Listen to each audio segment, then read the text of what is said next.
Pessoal, agora a gente vai demonstrar, a gente vai pensar em alguns indicadores sobre a qualidade de vida de um país, de um lugar.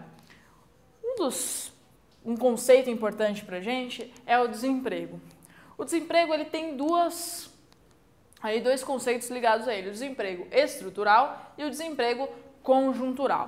O desemprego estrutural, o nome já diz, está na estrutura, na formação do país, ou seja, é um desemprego ligado à forma de como esse país foi gerido desde a sua formação, né? É um desemprego que está posto nessa sociedade, que pode mudar, claro, mas é um desemprego mais difícil de ser modificado. Já o desemprego conjuntural é um desemprego de fato de uma conjuntura, de um tempo.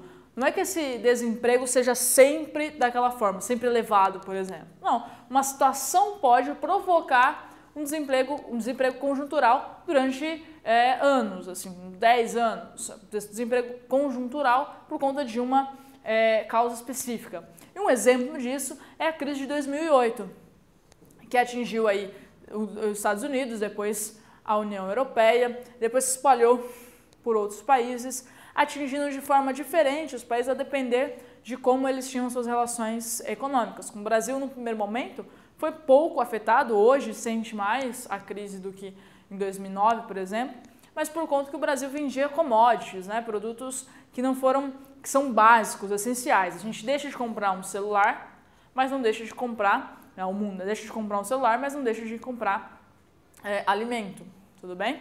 Então, assim, o desemprego conjuntural é de um momento. Aí nós tivemos muita gente sendo mandada embora na Europa, né, com uma crise, por exemplo. E aí, quem é a primeira vítima, entre aspas, desse desemprego? O imigrante, né? Aí começa a extrema-direita a colocar a culpa justamente no imigrante. Falar assim, nós estamos com esse desemprego, não é tão assim por conta da crise, é porque nós temos muitos imigrantes, e aí vai fortalecendo uma linha xenófoba de pensamento que eu não preciso nem dizer para vocês, que mesmo se vocês forem, não sejam, mas se forem, não coloquem isso jamais no vestibular, principalmente no Enem, porque nós estamos levando em consideração, nós precisamos demonstrar que somos pessoas que respeitamos os direitos humanos. Eu espero que você respeite, mas se você não respeitar, ainda assim, nunca coloque isso no vestibular, ok? Então, olha só, esse é o desemprego conjuntural, as formas de desemprego.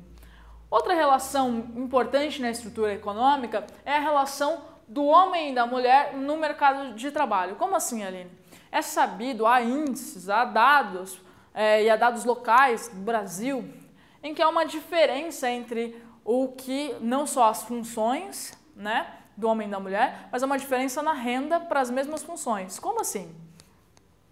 A diferença com relação à ocupação, olha o gráfico que tem no slide. Nós temos um gráfico que demonstra, né, que mostra para a gente que no setor da construção civil temos mais homens do que mulheres. Já no setor de serviços domésticos, mais mulheres do que homens. Isso pode parecer óbvio, mas há uma modificação, uma alteração nisso nos últimos anos, muito por conta do próprio valor pago às mulheres, mas não só isso, a questão muito ligada a sociedade olhar isso de uma forma um pouco diferente, mas ainda nem tão diferente como precisava ser. Tudo bem? Então essa diferença. A diferença de renda, nesse outro gráfico que está aparecendo para vocês, nós vemos que para as mesmas funções, os homens predominantemente em todos os pilares do gráfico ganham mais do que as mulheres, o que não corresponde com uma produtividade. Nós não estamos falando assim, este homem produz mais, por isso ele ganha mais, essa mulher produz menos, por isso ela ganha menos. Não, nós estamos falando de situações em que homens e mulheres têm a mesma função, produzem a mesma coisa e ainda assim o homem vai ganhar mais do que a mulher. Eu espero que o personal Educa me pague igual. Então nós vemos que aqui nós temos uma problemática da questão estrutural, da estrutura econômica da população. Uma outra problemática é o trabalho infantil. Você pode ter uma falsa ideia de que não existe mais. Fala assim, trabalho infantil é uma coisa que já passou, ninguém mais vê uma criança trabalhando na rua, nada assim. Calma, gente. Olha só, que nós temos aqui, com dados da ONU, que 250 milhões de crianças em idade de 5 a 14 anos trabalham, fazem esforço físico no trabalho, ou fazem trabalho remunerado e muitas vezes a remuneração é muito baixa, tá? Aqui nós estamos falando daquele caso que eu falei na aula anterior, de crianças que fazem muito curso, por exemplo. Não, são crianças que trabalham, crianças que trabalham arduamente, às vezes vendendo coisas na rua, às vezes, e muitas dessas vezes também se afastando da escola, tá? Então, assim, uma situação complicadíssima e que o mundo, muitos países não têm nem lei contra o trabalho infantil. Alguns números. Na Espanha, 500 mil. Espanha, olha lá. No continente africano, 80 milhões de crianças trabalham. Olha como esses números são assustadores. E aí você pode pensar, mas o Brasil, terceira fase de desenvolvimento, top, a gente não tem mais isso, não vejo, meu vidro do meu carro está fechado mesmo, então eu finjo que eu não vejo. Olha o que nós temos aqui, ó. Trabalho, você pode até pensar, mas uma criança vender bala no sinal é só para ajudar a família, não atrapalha nada. Atrapalha. Atrapalha porque essa criança vai largar a escola ou vai só frequentar, assim, mais ou menos, vai ter a sua saúde desgastada, não vai aproveitar o que é próprio da sua idade para nosso conceito de infância, conceito moderno de infância, né? Olha que interessante, eu coloquei no slide para vocês uma notícia sobre trabalho infantil e Copa do Mundo, o aumento do trabalho infantil na época da Copa do Mundo. Isso porque as crianças foram fazer um bico a mais, né? Claro que o trabalho infantil existe nos jogos de futebol, quando as crianças vão vender coisas para as pessoas comerem no entorno dos estádios, sempre, existe. Mas na Copa, isso aumentou ainda mais. Então, uma notícia ligada ao Brasil, mas você precisa ficar esperto, né? Não pode falar assim, no Brasil, se cair um tema desse no Enem, numa redação, você fala assim, não, no Brasil não existe trabalho infantil. Calma, vai ler o texto de apoio, observar o que o texto de apoio está te informando e acrescentar informações como essa de repertório para vocês. Não esqueçam de ler a notícia que eu deixei para vocês no material de apoio, tudo bem? Além desses 3 itens, nós vamos ainda falar sobre o índice de Gini. É um índice é um índice de um matemático que vai de 0 a 1, onde 0 é a igualdade absoluta, em termos socioeconômicos, e 1 é a desigualdade absoluta. Tudo bem? Então, olha só, se nós estamos perto de 0, nós temos a igualdade absoluta, perto de 1, a desigualdade absoluta. Então, nesse intermeio, se eu tenho, por exemplo, uma população que tem o índice de 0,80, ela está muito próxima da desigualdade, ou ela é muito desigual. Na igualdade absoluta, 0,30, por exemplo, ela está muito próxima da igualdade, ou seja, as pessoas não ganham tão diferente uma das outras, elas ganham um salário ok, claro que há pessoas que ganham mais com uma sociedade capitalista, tá? Mas as pessoas ganham, tem uma situação confortável de vida e quase que toda a população consegue viver bem. Tudo bem? E o último, que é um índice muito importante, que aparece nas provas, é o IDH, o Índice de Desenvolvimento Humano, que vai de 0 a 1, onde 0 é um índice baixo, de 0,50 a 0,79 um índice médio, e em 1 nós temos um índice alto, né? A partir de 0,80 um índice alto, que indica a melhor qualidade de vida. Tudo bem? Como que eu meço o IDH? Primeiro, a renda nacional bruta per capita, por cabeça. A escolaridade dessa população, ou seja, ela pode ter uma renda alta, mas não ter escolaridade, isso vai fazer com que o IDH abaixe. E a longevidade. Todos esses fatores analisados lá na nossa primeira aula de população, por isso que eu pedi para vocês assistirem as 2 aulas, elas são importantes, são complementares uma da outra, né? Então, esses 2 índices aqui, intrinsecamente ligados, vão nos dar uma perspectiva de IDH também. Os maiores IDHs que nós temos, se você observar, nós temos uma tabela aí no slide, vários países, e peguei os primeiros assim, para mostrar para vocês. Nós temos Noruega, Austrália e Estados Unidos como maiores IDHs. Menores, Zâmbia, Gâmbia, Ruanda e inúmeros países do continente africano com índices de IDH muito baixo. muito pequeno, ou seja, essa população tem baixa escolaridade, não vive muito, em lugares que se vive até 45, 50 anos. E a sua renda, a renda do país, é muito pequena. Então, todos esses são índices e são dados importantes da estrutura econômica e dos problemas. Esse tipo de questão costuma aparecer bastante no vestibular e, como eu disse para vocês, sobretudo em provas como o Enem, a Unesp, né, que cobram muito esse tipo de conteúdo. E agora vamos resolver um exercício para testar tudo que a gente viu nessa aula. Se você observar, nós temos aí no slide o exercício da FUVEST. E o exercício dá um gráfico que, na hora que você bate o olho no gráfico, você fala assim, chorei, perdi, vou passar para a próxima, né? Mas não. É um gráfico em 3D, né? Nós temos o eixo Y, na verdade ele não coloca isso como eixo, né? Mas o que nós temos é o eixo Y, X e Z, né? Um gráfico em 3D. E ele coloca em azul os países ricos, em amarelo os países da América Latina, e em verde o mundo. Tá? E aí ele vai perguntar, e aí coloca em cada uma das linhas, coloca a longevidade, a educação e a renda. E tudo isso analisado a partir do IDH. A análise do gráfico permite afirmar corretamente que a América Latina apresenta. Então, nós vamos olhar para focalizar na América Latina. Então, se tiver algo que tem que ser grifado na hora que você está lendo essa questão, é América Latina, ok? Letra A.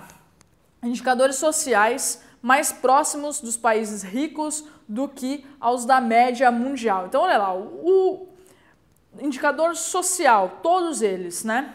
Nós não estamos falando de indicador social, estamos falando de renda, longevidade e educação.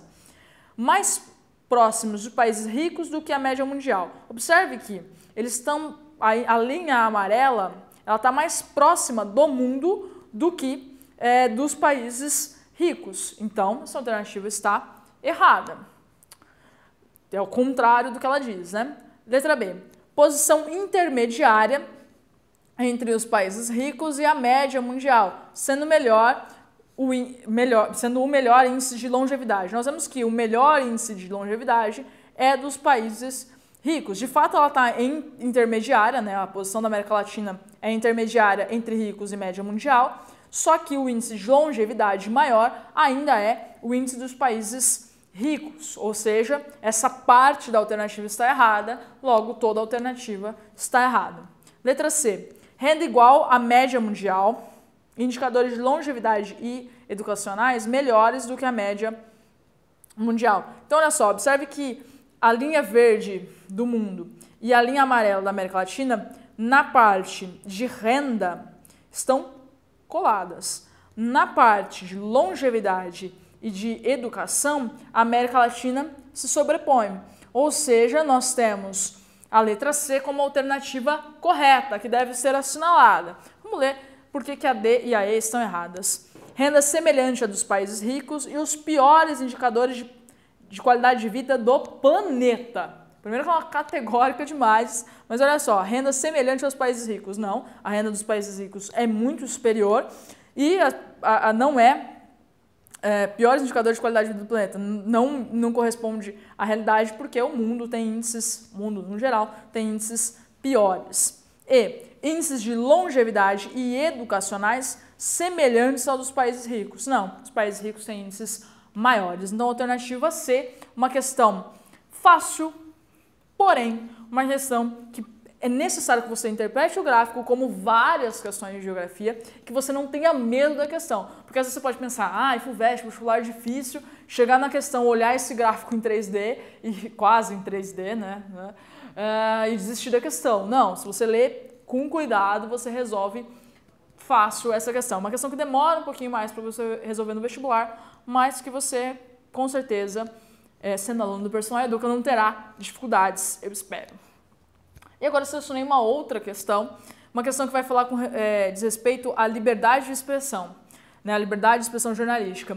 Eu escolhi essa questão por um motivo muito específico, que é assim, a gente falou de todos esses índices, falou de todos esses números e não falou de liberdade de expressão. Mas liberdade de expressão é um valor da sociedade moderna, é um valor, principalmente depois Depois nós tivemos o Iluminismo e a Revolução Francesa. Então, a liberdade de expressão é um dos pilares da sociedade moderna, não em todos os lugares, entendeu? Mas, sendo um desses pilares, você ter liberdade de expressão é um índice de qualidade de vida. Então, a ausência da liberdade de expressão faz com que o índice de qualidade de vida de um lugar possa ser menor, mesmo que ele não seja considerado num gráfico, por exemplo, num dado assim, mas você não ter liberdade de dizer as coisas, claro que a liberdade de expressão ela tem muito a ver também com o respeito ao outro. Você não dizer as coisas, você se privar, é um índice de uma qualidade de vida menor, ou de uma falta de qualidade de vida. Então vamos lá. Em relação ao mapa a seguir, e aí eu peço atenção a vocês no mapa, para dizer tudo que eu venho dizendo desde a primeira aula. Você precisa conhecer mapa, tudo bem? Senão você não consegue resolver questões como essa, que é uma questão simples. Produzido por uma ONG de Direito à Liberdade Jornalística, Liberdade de Expressão Jornalística, assinale a alternativa correta. Então, olha só, o que nós temos aí? Nós temos, em uma cor mais escura, a China, né? O mapa está pequeno aqui para mim, mas nós temos a China, uma parte da Arábia Saudita, como um todo, uma parte do Oriente Médio e a Líbia, né? Todos rachurados. Se você não sabe que país está rachurado, você não resolve. Ou seja, você precisa saber de mapa para resolver essa questão. E aí nós vamos às alternativas. Letra A. O mapa indica países, entre eles a China e a Arábia Saudita, correto, que controlam e censuram o acesso dos habitantes às fontes de informação, como as disponíveis na internet. Isso corresponde com a realidade. A China e a Arábia Saudita controlam o acesso das pessoas à informação, principalmente aquelas postas na internet. Então, essa alternativa está correta, é a que deve ser marcada.